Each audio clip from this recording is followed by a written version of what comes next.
अब आपको एक ऐसी खबर दिखाते हैं जिसे सुनकर आप हैरान रह जाएंगे और हो सकता है शायद आपको यकीन भी ना हो।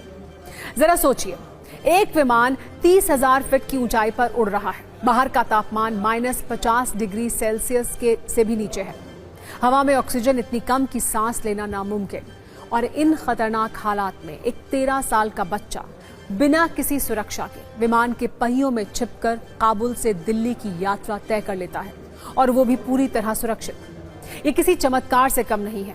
ये मामला सामने आया है दिल्ली के इंदिरा गांधी इंटरनेशनल एयरपोर्ट से, जहां रनवे के पास सुरक्षा कर्मियों ने एक बच्चे को घूमते हुए देखा। फिर उसे तुरंत पूछताछ के लिए लाया गया। उसके बाद जो कुछ उसने बताया वो सुनकर सब हैरान रह गए। उस लड़के ने बताया कि वो किसी तरह काबुल एयरपोर्ट पहुंच गया था, जिसके बाद वो यात्रियों के बीच छिपकर एयरपोर्ट के रनवे तक पहुंचा। फिर मौका देखकर विमान के लैंडिंग गियर्स के कंपार्टमेंट में घुस गया और करीब 2 घंटे की उड़ान में वो उसी कंपार्टमेंट के अंदर बंद रहा। लेकिन चौंकाने वाली बात यह है कि इस जानलेवा सफर में वो पूरी तरह सुरक्षित रहा, क्योंकि एक्सपर्ट्स का मानना यह है कि जिन कंडीशन में इस लड़के ने यात्रा की उनमें जान बचने की संभावना लगभग ना के बराबर होती है। क्योंकि जब विमान उड़ान भरता है तो कुछ ही सेकंड में उसके लैंडिंग गियर्स अंदर की ओर फोल्ड हो जाते हैं।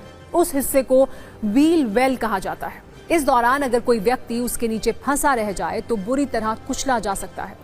लैंडिंग गियर के उस कंपार्टमेंट में ना कोई सीट होती है, ना पूरी तरह ऑक्सीजन होती है, और सुरक्षा की गारंटी तो बिल्कुल भी नहीं होती, क्योंकि कमर्शियल फ्लाइट आमतौर पर 30,000 फीट की ऊंचाई पर उड़ती हैं, जहां तापमान -40 डिग्री से भी नीचे चला जाता है, जिससे इंसान का शरीर जम जाता है।